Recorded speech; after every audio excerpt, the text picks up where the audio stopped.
Bismillahirrahmanirrahim. Alhamdulillahirabbil alamin wa usolli wa usallimu ala asyrafil anbiya'i wal mursalin nabiyina Muhammadin wa ala alihi washabihi ajmain amma ba'du. Baik, kita lanjutkan kembali terkait pembelajaran Nahwu Muyassar jilid yang pertama karya Ustaz Ajeng Zakaria rahimahullahu taala ya. Dan kita sampai di pembelajaran dzaraf ya. Kemarin sudah dibahas dzaraf zaman, dzaraf makan. Nah, itu berdasarkan jenisnya ya. Berdasarkan jenisnya itu ada dzaraf zaman sama dzaraf makan. Dzaraf zaman itu maksudnya keterangan waktu, kalau dzaraf makan itu berarti keterangan tempat gitu ya. Mudah ya, karena zaman kan bahasa Indonesia ya. Jadi mudah dipahami insya Allah. Zaman ya berarti waktu itu ya. Kalau makan ya berarti tempat ya, makan. Nah sekarang ya, dzaraf itu dibagi jadi dua nih. Dzaraf itu ada yang mutasarrif sama ghairu mutasarrif. Nah, ini berdasarkan apa pembagian yang ini? Pembagian yang ini itu eh, berdasarkan apakah zorofnya itu bisa bisa digunakan untuk selain zorof atau hanya khusus zorof saja gitu. Ini Ukti Yuliati masuk lagi, ada dua akunnya. Izin ganti Ustadz. Oh iya, baik. Nah jadi zorof itu kan isim ya, zorof itu kan isim. Nah jadi isim ini yang digunakan sebagai dzaraf, ada yang bisa jadi dzaraf dan bukan dzaraf, ada yang khusus dzaraf saja gitu. Jadi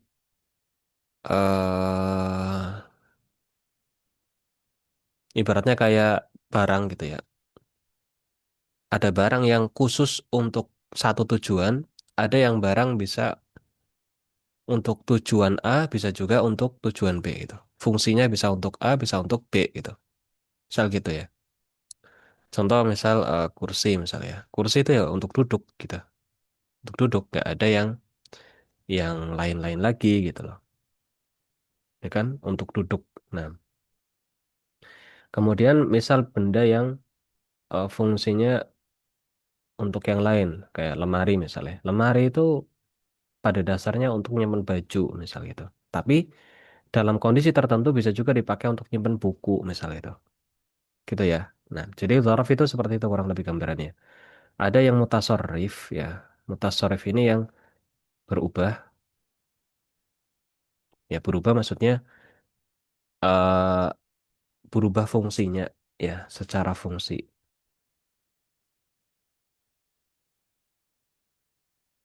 Karena fungsi asalnya kan untuk keterangan tempat atau keterangan waktu.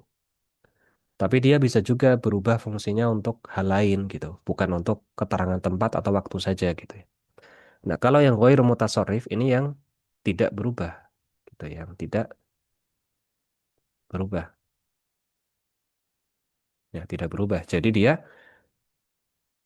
stuck atau dia tetap di satu kondisi itu. Dia nggak bisa difungsikan untuk hal lain gitu. Baik, di sini dikatakan oleh Ustadz Aceng Zakaria rahimahullah taala, mutasarrif itu maksudnya adalah ma yusta'malu dzarfan hinan wa ghairu dzarfin hinan akhar. Apa yang yusta'malu ya digunakan,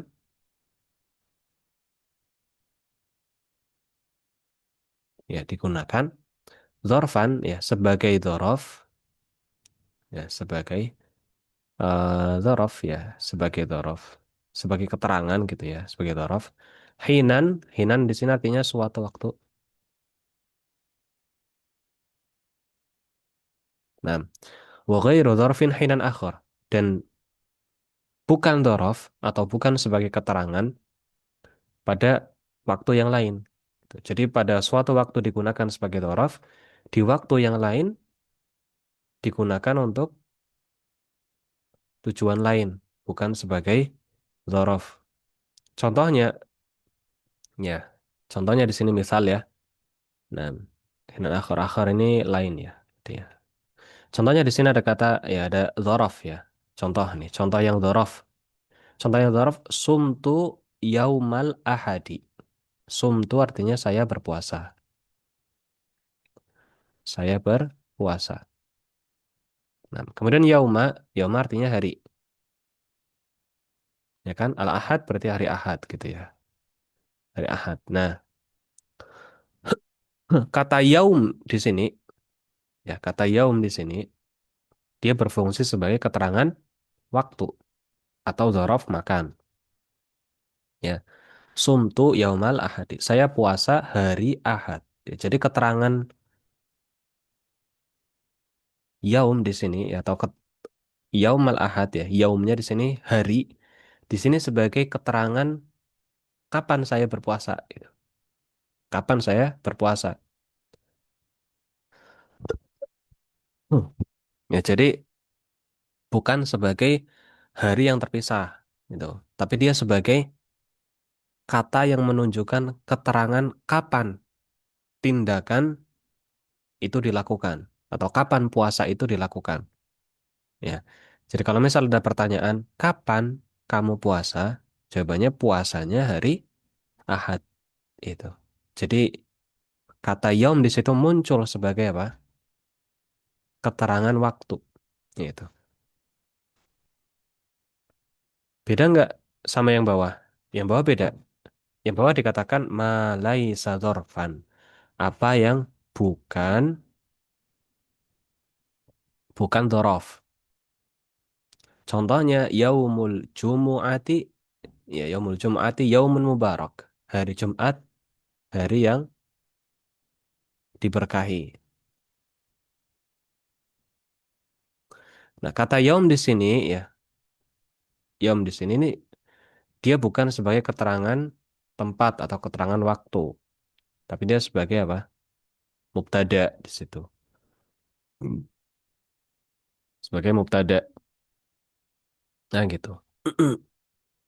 Bukan sebagai keterangan waktu. Dia sebagai kata yang mengawali jumlah ismiyah, gitu ya. Nah, yaumul jumu'ati. Ya, makanya dia di sini harokatnya apa? Marfu. Ya, kalau untuk lihat di sini mimnya harokatnya dhammah.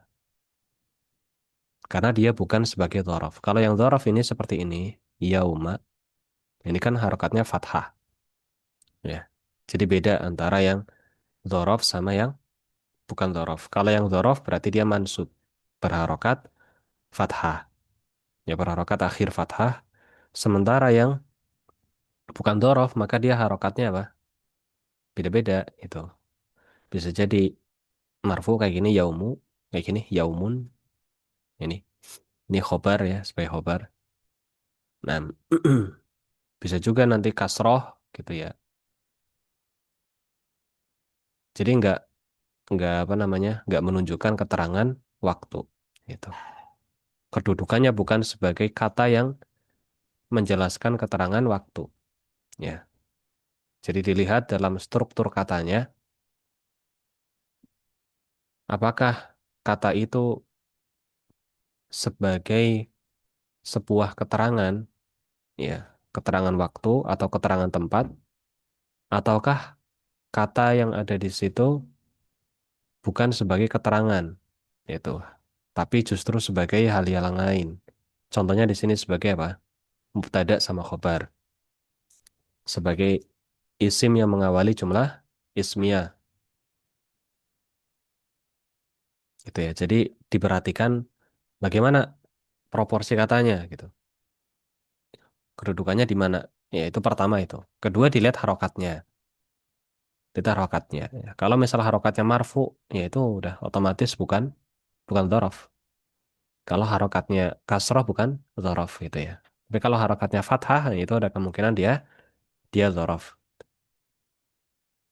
Baik. Misal eh safaro Khalidun misalnya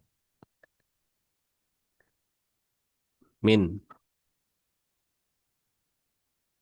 yaumil mundu ya Fan. Bukan min ya harusnya.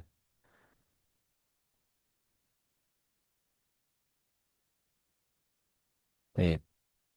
Mundu ya. Mundu, mundu. Mundu itu artinya sejak gitu ya. Mundu yaumil ahad. yaumil ahadi gitu ya. Safaro Khalidun mundu yaumil ahadi. Khalid bersafar sejak hari Ahad, misalnya gitu kan. Nah, di sini berarti eh dia sebagai isim majrur gitu ya, kan sebagai dhorof gitu. Taib, seperti itu. Sekarang yang ghairu mutasarrif.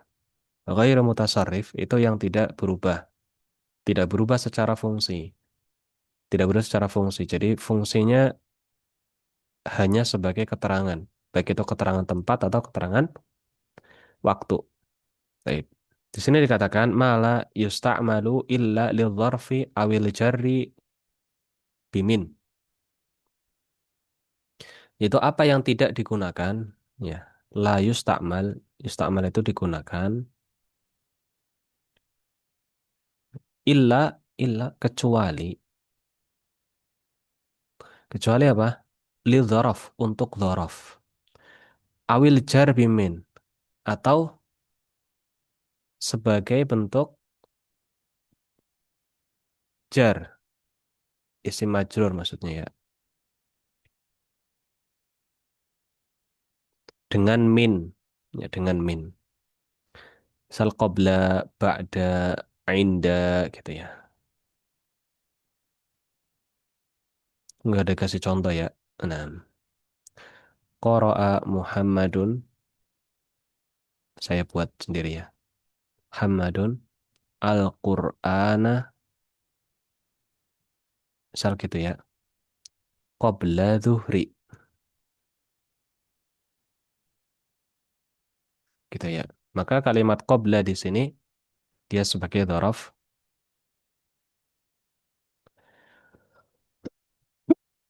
Dzaraf apa? Dzaraf dzaraf zaman. Kenapa? Karena di situ menunjukkan keterangan kapan Muhammad membaca Al-Qur'an. Qara'a Muhammadun al-Qur'ana qabla zuhri. Nah, misal yang lain ya. Dhahaba Khalidun ba'dal asri. Khalid pergi setelah asar. Ini juga kalimat ba'da sebagai apa? Keterangan waktu, gitu ya. Keterangan waktu dzaraf makan. Inda, ya, inda ini gimana contohnya? Hmm. Hmm,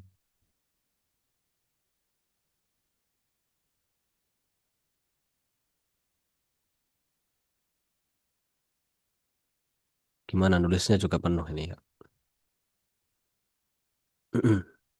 Udah ulang nggak dikasih contoh sama Ustaz Aceng ya. Saya hapus dulu ya. Taib. Hmm. Inda. Misal asy'uru ya. Bifarohin inda dukhuli Makkah. Saya merasakan kebahagiaan ketika masuk Mekah, gitu ya. Ketika masuk Mekah. Nah, ini sebagai keterangan waktu, ya. Kapan merasa bahagia? Jawabannya ketika masuk Mekah, gitu ya. Inda dukhuli Mekah. Tuh. Tapi kurang lebihnya seperti itu ya. Nah, terkait dzaraf yang mutasarrif sama ghairu mutasarrif. Ya, intinya kalau misal dia bisa digunakan untuk hal yang lain ya berarti dia mutasarrif. Tapi kalau dia nggak bisa digunakan untuk fungsi yang lain dan hanya bisa untuk apa? Hanya bisa untuk eh dzaraf saja, maka dia tidak bisa. Ya, berarti dia ghairu mutasarrif gitu ya. Maka dia ghairu mutasarrif. Ya, jadi dilihat apakah dia bisa atau enggak. Tadi sudah dibahas juga ya, bagaimana menentukan uh, ghairu mutasarrif tadi di awal. Taib. Misal di sini ya. Nah, di sini nih emang mayoritas ya eh mayoritas itu adalah ghairu mutasarrif ya. Mayoritasnya itu ghairu mutasarrif ya. Seperti abadan ya, selama-lamanya itu ya yang nggak bisa digunakan untuk fungsi yang lain gitu. Hanya bisa digunakan untuk apa? Dzaraf zaman. Amsi misalnya, kemarin ya itu ya nggak mungkin. Secara arti saja sudah nggak bisa gitu ya. Sudah nggak bisa. Nah, usbu. Nah, kalau usbu ini masih eh, bisa nih fungsinya yang lain. Ya usbu. Misal fil usbu ilmadi misalnya itu ya. Ilal usbu. Nah, hatal usbu. Nah, itu berarti dia usbu'nya bukan sebagai dzaraf zaman gitu ya, tapi sebagai yang lain gitu. Syahr juga ya. Nah, syahru Ramadan misal gitu kan. Syahrul Ramadan, syahrun mubarak misal gitu. Ya berarti syahru di situ bukan sebagai apa? Bukan sebagai dzaraf, tapi sebagai yang lain ya, mubtada sebagai sanah juga ya. Nah, sanah yang lain apa lagi di sini? Sa'ah ya. Nah, sa'ah ini bisa berarti jam, ya bisa berarti jam maksudnya waktu kan gitu ya. Bisa berarti jam itu maksudnya ya jam itu yang nempel di dinding itu, benda gitu ya. Benda mati gitu. Nah, ishtara itu sa'atan jadi datan, misal gitu kan. Saya membeli jam baru. Ya meskipun di situ tulisannya mansub, itu tidak kemudian dia sebagai dzaraf zaman gitu ya. Ishtara itu misal gini ya. Ishtara itu sa'atan jadi datan. Nah, gini ya. Ishtara itu sa'atan jadi datan. Nah, kata sa'atan di sini dia yang dimaksud di sini saya membeli jam. Itu jamnya adalah jam benda, bukan jam 60 menit, bukan. Tapi jam benda. Maka dia bukan sebagai apa? Bukan sebagai keterangan waktu. Dia bukan dhorof, tapi dia sebagai objek atau maf'ulun bih. Gitu ya. Nah, tapi kurang lebih seperti itu ya. Jadi intinya dilihat ya konteksnya kemudian secara penerjemahan gitu ya. Selain dari harokat ya tentunya. Dilihat secara penerjemahan kayak tadi. Kalau yang ini kan contohnya jelas ya, harokatnya beda ya. Yaumu ini kan beda ya. Nah, yaumu ini kan marfu ya ini jelas otomatis bukan dzaraf ya. Tapi kalau kasusnya kayak tadi, ishtara itu sa'atan jadi datan itu kan sama-sama ya, sa'atan sama kayak gini. Ya kan sama-sama mansub ya. Tapi beda ya secara pemahaman itu kan beda. Maka tidak bisa diartikan sebagai dzaraf seperti itu. Cepat banget ya udah mau udah 8:49. Tapi nah, kemudian ya ini terakhir ya pembahasan terakhir. Dzaraf itu dibagi berdasarkan ketetapannya itu ada yang mu'rab sama yang mabni. Ya, ada yang mu'rab sama yang mabni ya. Mu'rab itu maksudnya bisa berubah, bisa berubah ya. Bisa berubah harokat akhirnya. Yauman, yaumin, yaumun kan gitu kan. Lailan, lailun, lailin. Ya. Syahrun, syahron, syahrin kan bisa gitu ya. Sanatan, sanatun, sanatin. Nah, itu kan berarti dia mu'rab karena harokat akhirnya ini bisa bisa berubah gitu ya. Nah, beda sama yang mabni. Kalau mabni itu kan dia tetap. Dia nggak bisa berubah harokatnya. Amsi ya amsi. Harokatnya ya begini terus, nggak bisa berubah jadi amsu, amsa itu nggak bisa. Ida ya ida, nggak bisa diganti yang lain. Nggak jadi itu gitu nggak bisa. Atau idhi ya nggak bisa, nggak bisa. Haisu ya haisu. Harokat saknya ya dhammah. Dia nggak mungkin jadi haitsi. Haitsi jadi haisa itu ya nggak bisa. Haitsu ya haitsu. Al-ana al-ana. Nggak bisa dirubah jadi yang lain. Al-anu misalnya. Al-ani nggak bisa. Makanya dikatakan mabni ya. Mabni itu tetap. Ya, tetap. Sementara mu'rab itu yang berubah-ubah. Berubah-ubah. Atau tidak tetap gitu ya. Apanya? Harokat akhirnya. Harokat akhir ya. Ini juga harokat akhir. Taib. Di sini ada latihan ya. Terjemahkan ke dalam bahasa Arab. Nur Hasanah tinggal di Jakarta 1 bulan. Tinggal itu bahasa Arabnya sakana gitu ya. Nanti bisa di ini ya. Bisa di murojaah ya di videonya atau diingat-ingat ini. Sakana. Kemudian saya akan pergi ke Bandung besok. Nah, besok apa nih bahasa Arabnya itu ya. Kan ada di atas ya. Di Dzaraf zaman.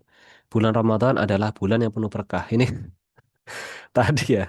Tadi udah diucapkan oleh saya tadi secara contoh. Guru berdiri di hadapan murid. Di hadapan ini maksudnya di depan ya.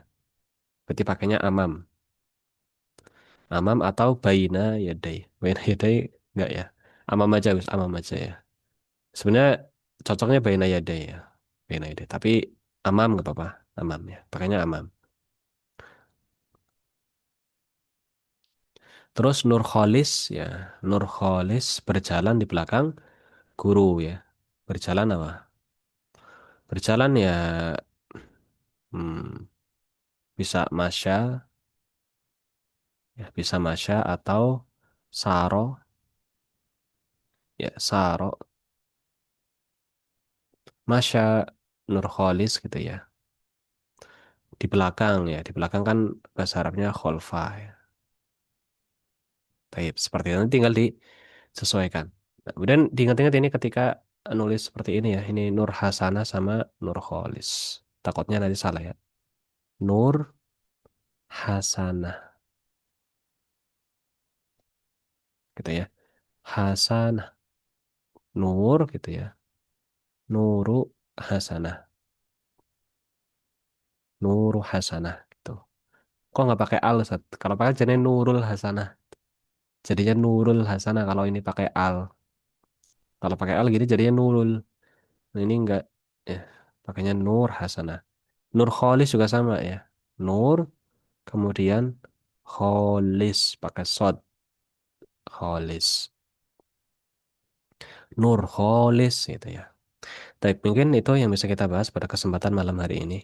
Ini dikerjakan kemudian nanti di foto hasil pengerjaannya dikirimkan ke saya. Ada pertanyaan sebelum ditutup? Karena udah mau jam 9. Nggak ada Ustaz. Yang lain? Belum Ustaz. Apa? Belum. Oh belum. Baik. Ukhti Hafsah gimana? Belum Ustaz. Nggak ada ya? Jadi kalau nggak ada kita cukupkan. Kurang lebihnya saya mohon maaf. Kita tutup dengan doa kafaratul majlis. Subhanakallahumma wa bihamdika. Asyhadu an la ilaha illa anta astaghfiruka wa atubu ilaik. Assalamualaikum warahmatullahi wabarakatuh. Jazakallah khair Ustaz. Wa iyyakum.